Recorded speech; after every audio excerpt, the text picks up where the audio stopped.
आज की कहानी का उन्वान है ठगों की नानी। एक बुढ़िया थी। वो बुढ़िया अपना सारा गहना पाता पहनकर कहीं जा रही थी।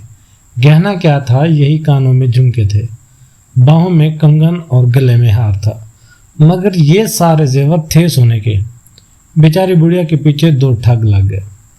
दोनों बड़े चालबाज थे, मक्कार और बेइंतहा अयार थे। दोनों आपस में थे गहरे दोस्त। दोनों चाहते थे कि बुढ़िया से सारे का सारा जेवर हथिया ले, लेकिन बुढ़िया ने भी अपने बाल धूप में सफ़ेद नहीं किए थे। वो ठग तो ठग थे ही, ये बुढ़िया उनकी भी नानी थी। एक ठग ने आगे बढ़कर अलैग सलैग के बाद पूछा, बड़ी अम्मा कहाँ जा रही हो? बेटा शहर जा रही हूँ, बुढ़िया ने जवाब दिया। फिर तो खूब साथ हुआ। बड़ी अम्मा हम भी तो शहर जा रहे थे, दूसरा ठग बोला। हाँ बेटा, अच्छा हो गया, बुढ़िया ने कहा। थोड़ी दूर चलने के बाद एक ठग बोला, बड़ी अम्मा कोई कहानी ही सुनाओ जिससे सफर की थकान मालूम ना हो और वक्त भी जल्द कट जाए। बेटा मैं भला कौन सी कहानी सुनाऊं, तुम ही कुछ सुना दो। हम सुनाए? दूसरा ठग बोला। मगर बड़ी अम्मा एक शर्त है, वो ये कि अगर तुमने हमारी कहानी को झूठ कहा तो हम तुम्हारे कंगन उतार लेंगे। बुढ़िया ने उनकी ये शर्त मान ली। एक ठग कहानी सुना लगा, बड़ी अम्मा हमारे गांव में एक गाय थी, बड़ी खूबसूरत, मोटी मोटी आंखें थी उसकी, लंबे लंबे कान। दूध इतना देती कि हम दोते दोते थक जाते थे, लेकिन दूध फिर भी खत्म ना होता। इसमें खास बात यह थी कि अगर हम उसके दाने सींग पर बैठ जाते तो मगरे में पहुंच जाते, जब बाएं पर बैठ जाते तो मशरिक में आ जाते। पाकिस्तान बनने पर जब हम काफिले के साथ पाकिस्तान आ रहे थे तो हम पर फसादियों ने हमला कर दिया। एक सनसनाती हुई गोली आई और हमारी गाय को लगी, जिससे बेचारी वहीं ढेर हो गई। बड़ा अफसोस हुआ। बुढ़िया ने कहा, बड़ा अफसोस हुआ। बड़ी अम्मा अब तुम ही कुछ सुनाओ। ठग ने तीर निशाने पर ना लगते देखकर कहा। मैं सुनाऊं? बुढ़िया ने कहा। अगर तुमने मेरी बात को गलत कहा तो तुम्हें 100 रुपया देना पड़ेगा। ठगों ने कहा, हमें मंजूर है। तो फिर सुनो बेटो, जब मेरी शादी हुई तो मेरे वालिद ने एक बैल मुझे जहेज में दिया। बड़ा अच्छा बैल था, किसी को कुछ ना कहता था।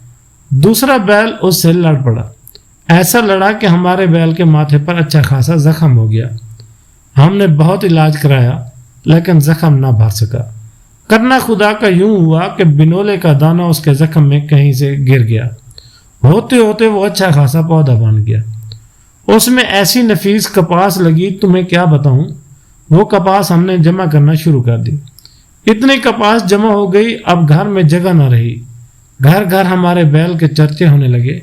बड़ी बड़ी दूर से लोग अनोखे बैल को देखने आते, उसकी कपास को देखते और तारीफों के पुल बांधते। अब हमारे पास इतनी ज्यादा कपास हो गई कि संभालना मुश्किल हो गया। हमने उसे बिलवा कर काटना शुरू किया और कपड़ा लता बनाने लगे। कई किस्म के कपड़े बनवाए जिसमें खेस भी थे। इन खेसों में से 2 खेस कहीं चोरी हो गए।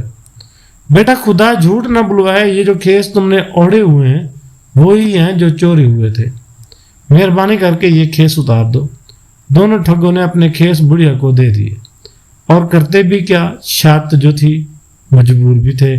हाँ तो बेटा, बुढ़िया ने कहानी का सिलसिला फिर से शुरू किया। हमने उस कपास से मलमल के थान बनवाए। मलमल के थानों में से एक थान गुम हो गया था। ये जो तुम्हारी पगड़ियां हैं ना, उसी थान की बनी हैं, ये भी उतार दो। उन्होंने पगड़ियां भी उतार दी। ना उतारते तो शर्त के मुताबिक 100 रुपया देते। अब शहर नजदीक था। एक ठग बोला, बड़ी अम्मा भूख लग रही है।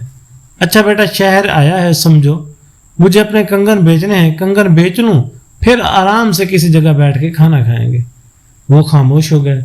सोचने लगे, बुढ़िया कंगन बेच ले, फिर कोई दाव चलाएंगे। वो बुढ़िया के साथ चलते हुए एक दिमागी सड़क पर तदबीरों के घोड़े दौड़ाने लगे। अब वो शहर में पहुंच चुके थे। हर तरफ खूब चहल पहल थी, खोआ चलता था। बुढ़िया ने अपने कंगन उतार ली और उनसे कहने लगी, बेटा सुनार की दुकान आ गई है, तुम यहाँ बैठो, मैं अपने कंगन बेच लूं। वो सुनार की दुकान के करीब ही बैठ गए। बुढ़िया सुनार की दुकान पे पहुंच गई। क्या चाहिए अम्मा तुम्हें? सुनार ने पूछा। मैं अपने 2 नौकर बेचना चाहती हूँ, वो सामने बैठे हैं। नौकर की तो हमें बहुत ज़रूरत है, सुनार ने कहा। बोलो अम्मा, क्या कीमत लेनी है इन दोनों की? 300 रुपये, बुढ़िया ने कहा। बात 200 रुपये पे तय हो गई। मैं नौकरों से पूछ लूं कि उनमें से एक बिकना चाहता है या दोनों? बुढ़िया ने कहा। फिर बुलंद आवाज में पूछने लगी, बेटा एक बेचूं या दोनों? उधर से जवाब मिला, अम्मा दोनों बेच दे, एक को कहाँ रखेगी? बुढ़िया ने 200 रुपयों में दोनों ठगों को सुनार के हाथों बेच दिया और उनके पास आकर कहने लगी, बेटा तुम यहीं बैठो, मैं तुम्हारे लिए खाना लेकर आती हूँ, कुछ मिठाई भी लेती आना। अम्मा, दोनों ने कहा। बुढ़िया अच्छी बात कहकर 9-2-11 हो गई। थोड़ी देर बाद सुनार ने उन्हें बुलाया, दरिया झाड़ने का हुक्म दिया तो उनको हकीकत मालूम हुई। उन्होंने कहा, अरे वो तो हमारी भी नानी निकली। अगली कहानी तक मुझे दें इजाज़त, तब तक के लिए अल्लाह हाफिज।